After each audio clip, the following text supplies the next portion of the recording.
Right guys, what is going on? Welcome to one of the first videos in the series. We've just got back from a 4-day trip to Poland. Had to fly out to see my grandma because she's a bit ill. But whilst I was over there, I was reading a book called Discipline is Destiny. It's a great book.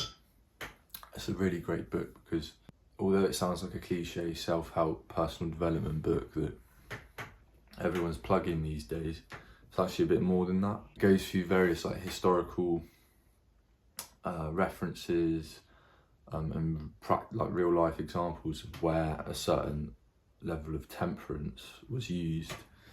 And basically it just said, look, you've just got to get on with it. You can't be a perfectionist, you can't wait around. So I thought as soon as I'm getting back, I'm recording a video, and yeah, that's what I'm doing. So first video, why I'm going all in on learning sales age 25. The first point I've got is that it's an evergreen skill. So essentially every business ever, forever, has ever, will always need top-notch salespeople. You know, they're the primary drivers of revenue in the company, and there'll never be a shortage of demand for them, because the ability to come into a company or a business or a project and drive sales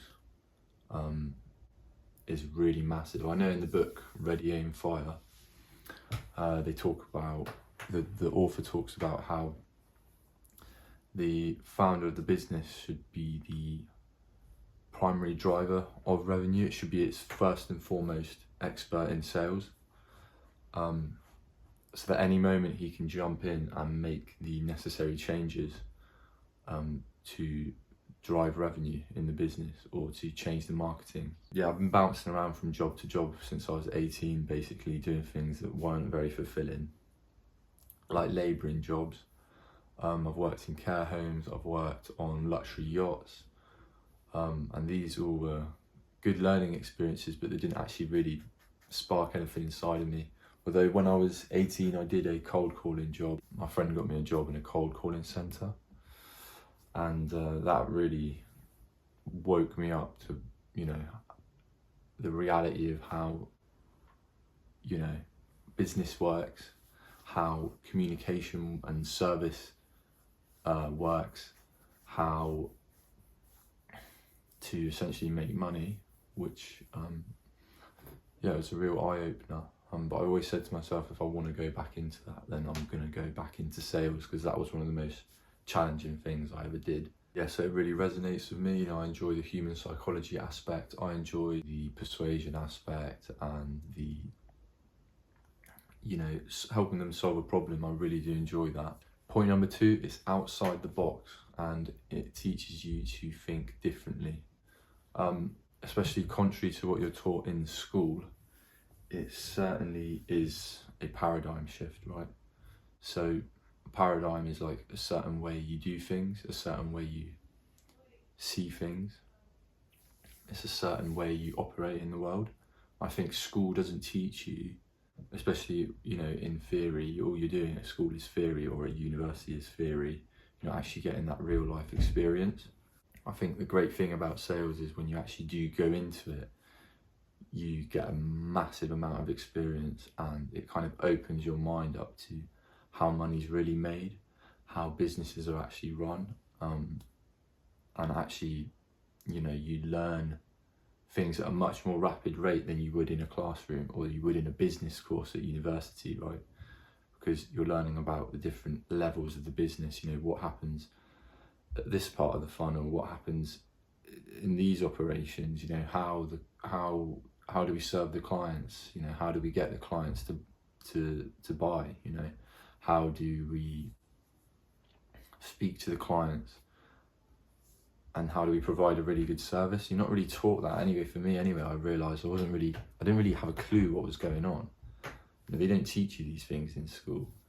And so with sales, you know, it's a massive shift, and you realise very quickly that the world is much different from what you're taught it is in school. It's just not a very realistic representation of what the world is really like. It's service-based. A lot of it is service-based. If you want to provide a service, then you go and deal with people where there are people to deal with, and if they want to deal with you, then so much the better. But you've got to provide that value. You've got to provide that service. And that's what sales really teaches you. Is when you get talking to people, you understand their problems. You help solve their problems and get them something that they need. It's very rewarding as well, but also, as I said, they don't teach you this stuff at school. The third point is uncapped pay and salary. So theoretically, it's the highest paid job in the world because there is no cap on how much you earn. You earn how much you put in. Usually it's commission based, and you get what you give. You fight by the sword, you die by the sword, right? However hard you work is what you get, right? And that's something that really appealed to me, is that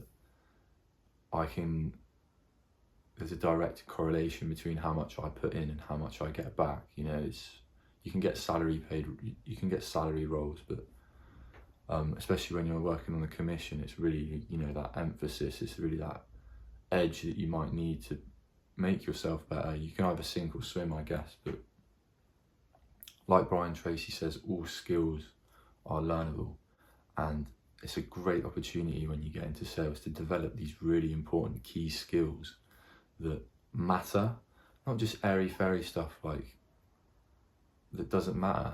You learn how to speak to people, communication, you learn persuasion, you learn how a business runs, you learn how to work with your team in the business effectively, you learn how to work with a prospect, somebody to work through their problems, emphasize with them, and you're developing a better presentation of yourself, that these skills can leak into other areas of your life, and all across the board you're getting these massively beneficial skills that can lend themselves to you in not just sales, but also in your family life, in your relationships, in your financial literacy, right?